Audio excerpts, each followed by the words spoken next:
This is basically the starter part, the bridge girder, and here you can see the transit mixer.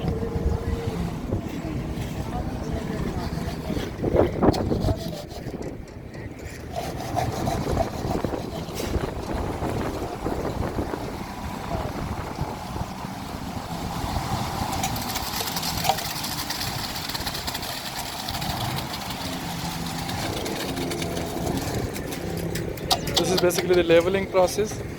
That is the concrete pouring, and here you can see that this person is actually the surveyor, and this is a prepared starter.